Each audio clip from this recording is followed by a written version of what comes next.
డబ్బు, అనారోగ్యం, ఉద్యోగం, వ్యాపారం, అప్పులతో బాధపడుతున్నారా? మీకోసమే launch your future programme.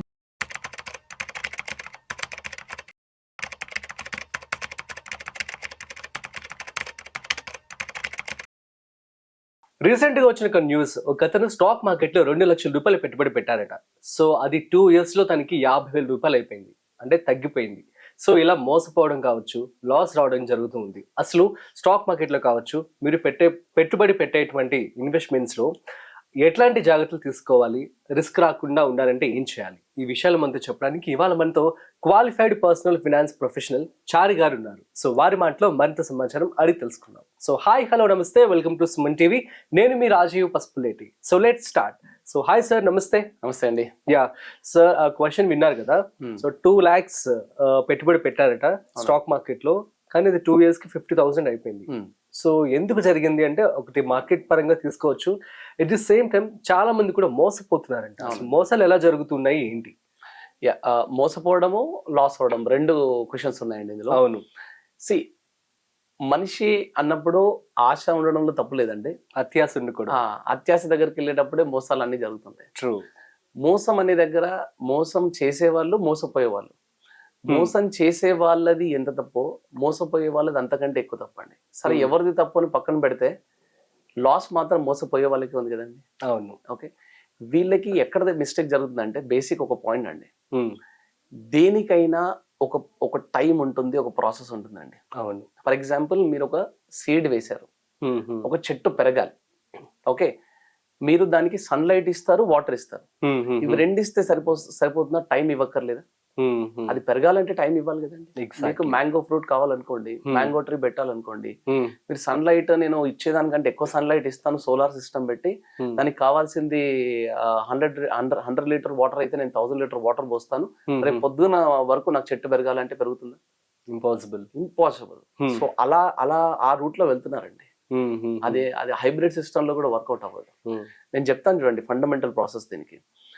Warren Buffett, ఆయన ఏజ్ అబౌవ్ 90, ఆయనకి మార్కెట్ లో ఉన్న ఎక్స్పీరియన్స్ అరౌండ్ 80 years ఎక్స్పీరియన్స్ అండి.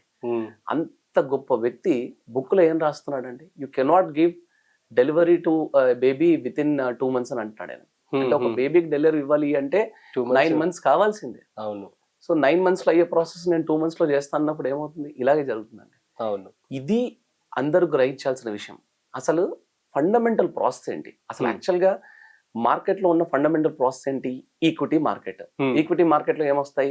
స్టాక్స్ వస్తాయి, మ్యూచువల్ ఫండ్స్ వస్తాయి, రియల్ ఎస్టేట్ వస్తాయి, గోల్డ్ వస్తాయి, ఇంకా పిఎంఎస్, ఆల్టర్నేటివ్ ఇన్వెస్ట్మెంట్ ఆప్షన్స్, ఇవన్నీ వస్తాయండి. దీన్ని నేను అసలు దీంట్లో ఎంత రిటర్న్ రావాలి ఫండమెంటల్ గా అనే దానికి ఒక ప్రాసెస్ ఉంటుందండి. దీన్ని ఎలా కంపేర్ చేసుకుంటాము? మీరు ఉంటున్న దేశంతో కంపేర్ చేసుకోవాలి, మనం ఉంటున్న కంట్రీతో కంపేర్ చేసుకోవాలి. మన కంట్రీలో జీడిపి ఎంత గ్రో అవుతుంది, దానికి ఇన్ఫ్లేషన్ యాడ్ చేయాలండి. జీడిపి 7% గ్రో అవుతుంది, ఇన్ఫ్లేషన్ ఒక 5% గ్రో అవుతుంది. ఇవి 2 కలిపితే నాకు 12%. యాక్చువల్ గా ఈక్విటీ మార్కెట్ అనేది నాకు 12% ఇస్తుంది ఫండమెంటల్ గా.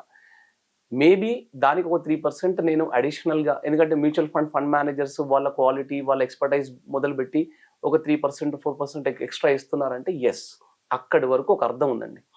నాకు 12 to 15% రిటర్న్ నేను ఎక్స్పెక్ట్ చేస్తే దాంట్లో ఒక అర్థం ఉంది, అది వస్తుంది కూడా.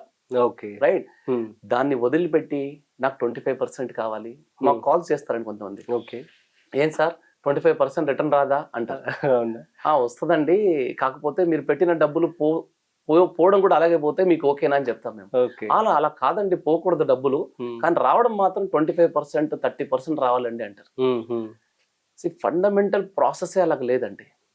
ఓకే, మరి అలాగ రాలేదంటే వచ్చాయి, కానీ ఎంతమందికి? కొంత పర్సెంటేజ్ ఆఫ్ మందికి వచ్చాయి. ఆ కొంతమంది పర్సెంటేజ్ ఆఫ్ పీపుల్ ని పట్టుకొని, అంటే పులిని చూసి నక్క వాతలు పెట్టుకున్నట్టుగా, నాకు హైయెస్ట్ రిటర్న్స్ వచ్చిన కొంతమంది పర్సెంటేజ్ ని పట్టుకొని నాకు హైయెస్ట్ రిటర్న్స్ ప్రతి దాంట్లో వస్తుందని అనుకోవడం తప్పు.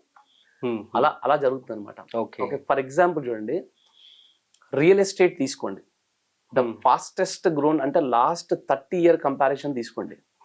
Highest grown real estate Hyderabad లో లాంగ్ టర్మ్ లోనే వచ్చింది. ఇది ఒక పాయింట్. షార్ట్ టర్మ్ లో హైయెస్ట్ రిటర్న్ ఇచ్చిన రియల్ ఎస్టేట్ పార్ట్ అనేది ఎంటైర్ సిటీలో ఒక 5% ఆఫ్ పీపుల్ కి మాత్రమే చెందిందండి అది. ఓకే, రియల్ ఎస్టేట్ లో 3 రకాలు యాక్చువల్ గా.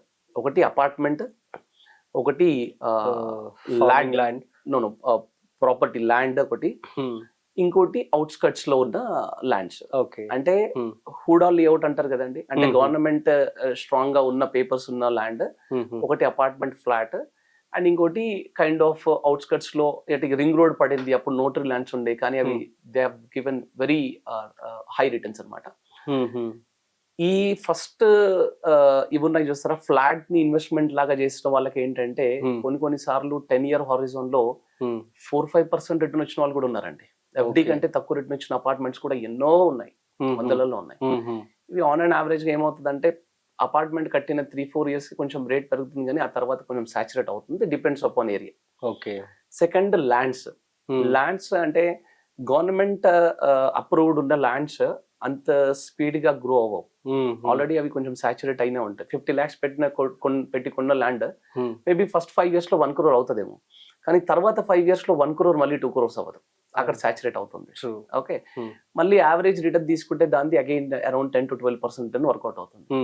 హైయెస్ట్ రిటర్న్ ఇచ్చిన ల్యాండ్స్ ఎక్కడ ఉన్నాయంటే అగైన్ అవుట్స్కట్స్ లో, అది కూడా వాళ్ళకు కూడా తెలియదు. టు బి వెరీ హానెస్ట్ అండి, పాలు అమ్ముకునే వాళ్ళు కూడా బెంజ్ కార్లలో BMW తిరుగుతున్నారు ఇప్పుడు. ఓకే, సో వాళ్ళకి ఏంటంటే ఆ రింగ్ రోడ్ రావడం వల్ల they got very high return. ఒకటేసారి వాళ్ళకి ఎకర్స్ ఆఫ్ ల్యాండ్స్ అక్కడ ఉండేసరికి దాని రేట్ భయంకరంగా పెరిగింది. కానీ అక్కడ రింగ్ రోడ్ వస్తుందని ఈవెన్ వాళ్ళకి కూడా తెలియదు, ఎవరికి తెలియదు. ప్లస్ ఆ ల్యాండ్స్ ని కాపాడుకోవడం అనేది కూడా అంత ఈజీ కాదండి. సో ఈ 5% ఆఫ్ పీపుల్ ని పట్టుకొని ఈ 95% ఆఫ్ పీపుల్ ఈ రియల్ ఎస్టేట్ అంటేనే ఎక్కువ రిటర్న్స్ వచ్చే ప్రోడక్ట్ అని చెప్పి అందరూ అక్కడ ఇన్వెస్ట్ చేస్తున్నారండి. 90% ఆఫ్ పీపుల్ కి మేబీ 10-12% కంటే ఎక్కువ రిటర్న్ ఇచ్చిన ప్రోడక్ట్ లేదు రియల్ ఎస్టేట్ లో.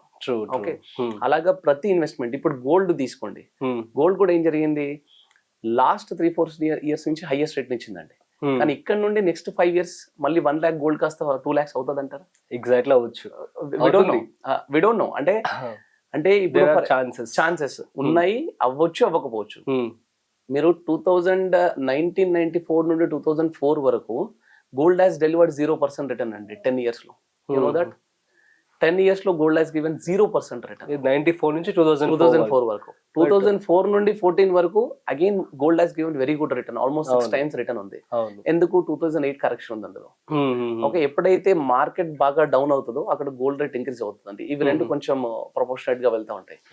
మళ్ళీ 2014 నుండి 2019 వరకు gold has given again 0% return, పెద్ద రిటర్న్ ఏం లేదు. మళ్ళీ కోవిడ్ కరెక్షన్ వల్ల again it has went up. So ఇట్లా ఏమవుతుందంటే ప్రతి ప్రోడక్ట్ హై రిటర్న్స్ ఇచ్చేస్తుందేమో అనుకొని వెళ్ళి లాస్ అయిన వాళ్ళు ఉన్నారు. అలాగే స్టాక్ మార్కెట్ కూడానండి. స్టాక్ మార్కెట్ కూడా ఏం జరిగిందంటే కొన్ని స్టాక్స్ మాత్రమే వెరీ హై రిటర్న్స్ ఇస్తాయి. ఇంతకు ముందు మీరు చెప్పిన కేస్ స్టడీ, అవి 100 కేస్ స్టడీస్ వస్తాయండి డైలీ. మాకు 2 లక్షలు పెట్టానండి, 50,000 అయింది, మరి 50,000 అయినా ఉంటాయా, నేను తీసుకొని వెళ్ళిపోవాలా అని చేస్తారు. వీళ్ళు కొంతవరకు పర్వాలేదండి, వీళ్ళు అత్యాశ కాదు వీళ్ళది. ఓకే, ఆశ స్టాక్స్ లో కొంచెం మంచి రిటర్న్స్ వస్తాయని చెప్పేసి ఆశ, పర్లేదు అక్కడ వరకు ఓకే. మీరు అన్నారు చూడండి మోసపోయే వాళ్ళు, వాళ్ళు మరీ దారుణం అండి. వాళ్ళైతే ఇంకా అసలు యాప్స్ లలోకి వెళ్ళిపోయి మోసం చేసే వాళ్ళ దగ్గరికి వెళ్ళి ఇరుక్కొని, అసలు యాక్చువల్ గా మీకు ఒక జోక్ చెప్తాను, చెప్పండి. మా ఫ్రెండ్ ఒక ఆయన 10-15 lakhs లాస్ అయ్యాడు. వాళ్ళ వైఫ్ ఏదో చేద్దాం అని చెప్పి 10 lakhs 15 lakhs లాస్ అయ్యారు అనమాట. లాస్ అయ్యి వైఫ్ అండ్ హస్బెండ్ బాంబేలో వర్క్ చేస్తాడు. ఆయన వచ్చి ఇద్దరు కలిసి పోలీస్ స్టేషన్కి వెళ్ళారు అనమాట. వెళ్ళిన తర్వాత అక్కడ క్రైమ్, సైబర్ క్రైమ్ లో వాళ్ళు పెద్ద లైన్ చూసారు. ఆ లైన్ లో కోట్లు లాస్ అయిన వాళ్ళు ఉన్నారంట. అవును, వీళ్ళు నవ్వుకుంటూ ఇంటికి వచ్చేస్తారు. అమ్మ నావి కనీసం 15 లక్షలే పోయాయి, అక్కడ వాళ్ళే కోట్లు పోయాయి అంట. అమ్మ మనమే బెటర్ అంటే వాళ్ళవే డబ్బులు ఇంకా రికవర్ అయ్యే ఛాన్సెస్ కనిపించట్లేదు, మనం ఎక్కడ వస్తాయని చెప్పి వాళ్ళు ఇంకా నయమైంది కనీసం 10 లక్షలు పోగొట్టుకున్నాం అని చెప్పి వాళ్ళు నవ్వుకుంటూ వచ్చారు. అంటే అత్యాశకి వెళ్తే మాత్రం మోసం తప్పదండి. అనవసరంగా నాకు 1 year లో డబుల్ అయిపోవాలి, 2 years లో డబుల్ అయిపోవాలని అత్యాశకి వెళ్తే మాత్రం మోసం తప్పదు. ఈ లాస్ అంటారా, ఈ లాస్ కి నేను ఇప్పుడు ఫండమెంటల్ ప్రాసెస్ చెప్తాను చూడండి. అసలు యాక్చువల్ గా లాస్ జరగకుండా ఉండడానికి, లాస్ అయినా మనకి మెంటల్ టెన్షన్ లేకుండా ఉండాలి అంటే ఫస్ట్ థింగ్ ఇన్వెస్టర్స్ ఏం చేయాలి అంటే first of all insurances set చేసి పెట్టుకోవాలి. Term insurance, health insurance. తర్వాత ఎమర్జెన్సీ ఫండ్ క్రియేట్ చేసి పెట్టుకోవాలి. తర్వాత మనకి గోల్స్ ని తగ్గట్టుగా నేను ఇల్లు కొనాలి 10 years లో, దానికి నేను ఒక 10 to 12 to 15% ఎక్స్పెక్ట్ చేస్తే మ్యూచువల్ ఫండ్ లో ఇన్వెస్ట్ చేసుకోవాలి. అలాగే మా పిల్లల చదువులకి, నా రిటైర్మెంట్ కి, వీటన్నిటికీ నేను ఒక 60-70% ఆఫ్ మనీ అని పెట్టిన తర్వాత ఒక 5 to 10% నేను హై రిటర్న్స్ వచ్చే స్టాక్స్ లో నా డబ్బుని నేను ఫండమెంటల్ గా ఇన్వెస్ట్ చేసుకుంటూ వెళ్తాను.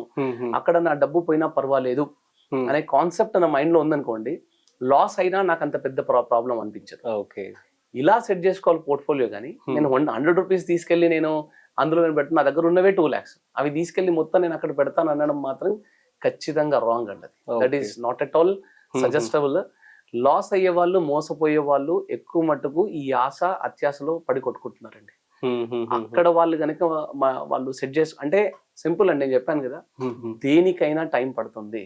ఒక చెట్టు పెరగడానికైనా, మనకు పుట్టిన పిల్లలు పెరగడానికైనా, మనం పెరగడానికైనా, మన శాలరీ పెరగడానికైనా, దేనికైనా టైం పడుతుంది. ఆ ఫ్రూట్స్ ఎంజాయ్ చేయాలంటే కనుక ఖచ్చితంగా మనం టైం అనేది ఇవ్వాలి. ఫైనాన్షియల్ ప్లానింగ్ లో డబ్బు పెరగడానికి ఇవాళ ఒక 600-700 ఫ్యామిలీస్ అండి, నాకు తెలిసిన families, they are extremely happy today. ఉత్తమంగా వాళ్ళు 10 years నుండి కన్సిస్టెంట్ గా ఇన్వెస్ట్మెంట్ మీద ఫోకస్ చేస్తారు. వాళ్ళందరూ పాకెట్ లోంచి 50,000 per month, 20,000 per month, 30,000 per month invest చేసుకుంటూ వచ్చి అద్భుతంగా 1 కోటి రూపాయలు పోర్ట్ఫోలియో సెట్ చేసుకున్నారు, 2 కోట్ల పోర్ట్ఫోలియో సెట్ చేసుకున్నారు. Job is done. మార్కెట్ లో హై రిటర్న్స్ వెనకాల పరిగెట్టే వాళ్ళు అత్యాశకి గురై లాస్ అవుతున్నారు. మార్కెట్ లో టైం వెనకాల పరిగెట్టే వాళ్ళు, టెన్యూర్ వెనకాల పరిగెట్టే వాళ్ళు మాత్రం they are extremely happy today.